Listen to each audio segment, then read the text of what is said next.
Perkenalkan, nama saya Glenn Kevin Daniel Silitonga. Pada kesempatan kali ini, saya ingin mempresentasikan peran dukungan sosial teman sebaya terhadap motivasi belajar mahasiswa yang berkuliah di Bekasi. Mata kuliah aplikasi komputer dalam psikologi.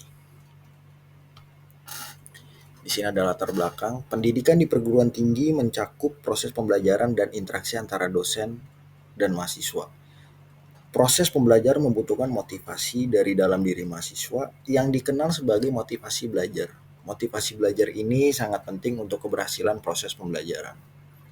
Selanjutnya, motivasi belajar bisa diperoleh individu dari luar dirinya dengan tujuan untuk mendorong tindakan tertentu. Salah satunya adalah melalui dukungan sosial dari teman sebaya. Sarafino 1994, dukungan sosial adalah bentuk dukungan yang diberikan melalui rasa nyaman, kasih sayang, perhatian, serta penghargaan sehingga seseorang merasa dicintai dan dihargai. Selanjutnya, di sini ada tujuan penelitian. Yang pertama, mengetahui peranan dukungan sosial teman sebaya terhadap motivasi belajar mahasiswa yang berkuliah di Bekasi. Yang kedua, melihat perbedaan dukungan sosial yang dialami mahasiswa laki-laki dan perempuan. Dan yang terakhir, penelitian meninjau peran dukungan sosial teman sebaya terhadap motivasi belajar mahasiswa berdasarkan jenis kelamin. Selanjutnya, di sini ada landasan teori. Sarafino 1994 menyatakan bahwa dukungan sosial merupakan bentuk dukungan yang diberikan melalui rasa nyaman, kasih sayang, perhatian, serta diberikan penghargaan sehingga seseorang merasa dicintai dan dihargai. Terdapat beberapa aspek yang berkaitan dengan adanya dukungan sosial teman sebaya yang dijelaskan oleh Sarafino tersebut. Di antaranya berupa adanya dukungan emosional atau dukungan penghargaan, dukungan instrumental, dukungan informasi, serta dukungan persahabatan. Selanjutnya, Brophy mengemukakan bahwa motivasi belajar adalah bagian dari respon kognitif individu yang dapat mendorong mereka untuk mencapai aktivitas akademik yang bermakna dan bermanfaat, serta mendapatkan keuntungan dari aktivitas belajar tersebut. Chernis and Gulman menjelaskan bahwa motivasi belajar dalam diri seseorang terkait dengan beberapa aspek, termasuk dorongan untuk berprestasi atau mencapai sesuatu, komitmen, inisiatif, dan juga optimisme. Selanjutnya, ada metode penelitian.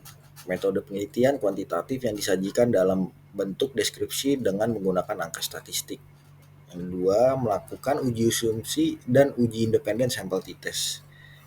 Yang ketiga, teknik analisa data yang digunakan dalam penelitian ini adalah uji regresi linear. Dan yang terakhir, uji analisis Cronbach-Alpha yang dilakukan oleh peneliti. Selanjutnya, hasil penelitian. Penelitian ini melibatkan 67 responden yang terdiri dari 20 laki-laki dan 47 perempuan. Hasilnya menunjukkan bahwa perempuan memiliki skor rata-rata dukungan sosial 36,064 dan motivasi belajar 32,809 yang lebih tinggi dibandingkan laki-laki. Dan yang masing-masing memiliki skor rata-rata dukungan sosial 34,064 dan motivasi belajar 30,500. Selanjutnya, reliabilitas instrumen pengukuran dalam penelitian ini diuji menggunakan Cronbach-Alpha yang menunjukkan bahwa instrumen tersebut memiliki reliabilitas tinggi. Variabel dukungan sosial memiliki nilai poin estimate sebesar 0,917 yang menunjukkan bahwa 20 item yang digunakan adalah reliable dan tidak ada item yang memiliki nilai lebih tinggi dari poin estimates atau Cronbach-Alpha yang jika item dihapus, sehingga semua item dapat dipertahankan. Hal yang sama berlaku untuk variabel motivasi belajar dengan nilai poin estimate sebesar 0,894 Cronbach-Alpha jika item dihapus, yang juga menunjukkan bahwa semua item dapat dipertahankan.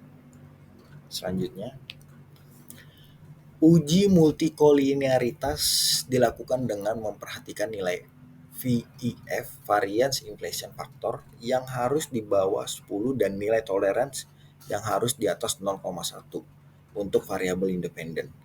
Berdasarkan uji multikolinearitas, nilai toleran sebesar 1,000 menunjukkan bahwa tidak ada masalah multikolinearitas di antara variabel independen dalam model ini. Hasil ini diperkuat dengan nilai VIF untuk variabel dukungan sosial teman sebaya sebesar 1,000 yang menunjukkan nilai di bawah 10. Dan yang hasil penelitian terakhir, analisis regresi menunjukkan bahwa dukungan sosial teman sebaya berkontribusi signifikan besar, sebesar 68,6% terhadap motivasi belajar, dengan sisanya dipengaruhi oleh faktor lain yang tidak diteliti. Uji regresi linear berganda mengonfirmasi pengaruh signifikan ini dengan nilai F sama dengan 1,42023 dan P 0,001. Hasil uji independen sampel t-test menunjukkan bahwa tidak ada perbedaan signifikan antara motivasi belajar laki-laki dan perempuan dengan nilai signifikansi 0,085 dengan nilai P kurang dari 0,05. Sekian presentasi dari kelompok dari saya. Kurang lebihnya mohon maaf. Terima kasih.